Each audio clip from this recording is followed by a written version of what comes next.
Et une polémique de plus pour Carla Bruni-Sarkozy. L'ancienne première dame, qui avait par exemple réussi à se mettre la toile à dos au moment de la pandémie de coronavirus en toussant volontairement sur des gens lors d'un défilé, s'offre une fois de plus une vague de critiques. Sur Instagram, elle a posté un message en réaction au discours d'un éboueur en grève. Et celui-ci a été repéré par Enjoy Phoenix ainsi que des dizaines d'anonymes.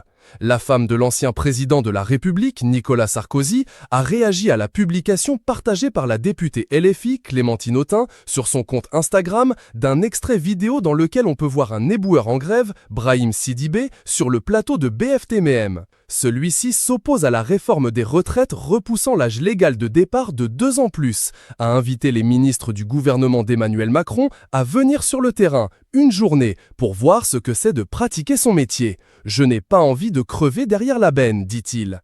Et, surprise, dans les commentaires, le compte officiel de Carla Bruni, certifié par une pastille bleue, écrit « Ha ha ha ha », le tout accompagné d'émojis hilar. Une publication partagée par Clémentine Autain, @Clémentine Autain, ce message a été repéré par Enjoy Phoenix, laquelle l'a partagé sur son compte Twitter suivi par 1,4 million d'abonnés.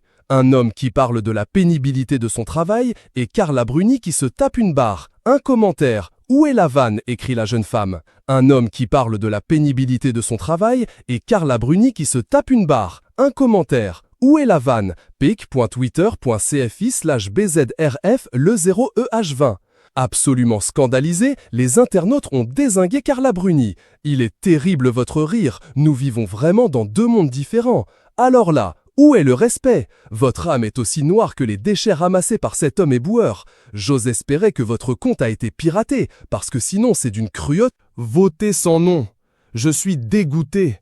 J'aimais bien sa voix, mais ce qu'elle a à dire est finalement bien trop odieux pour l'écouter. Pardon? Quelle est la cause de votre rire? Vous êtes malaisante.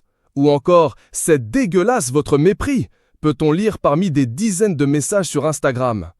L'émotion était vive en l'église Saint-Roch ce 6 avril 2024 pour les obsèques de l'homme d'affaires Jean-Yves Le Fur, mort le 31 mars des suites d'un cancer du pancréas.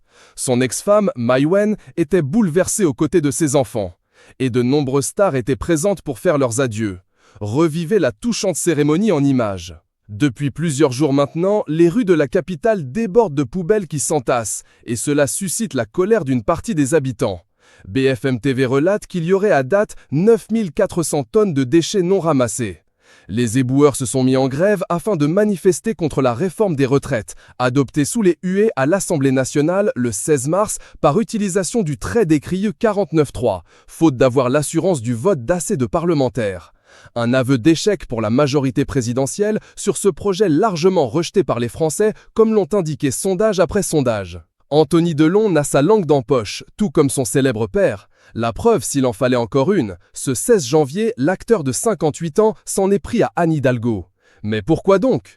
La Marie de Paris, Anne Hidalgo, ne s'oppose pas au droit de grève des éboueurs, et cela irrite le ministre de l'Intérieur, Gérald Darmanin, qui lui a fait un courrier pour la menacer de réquisitionner du personnel.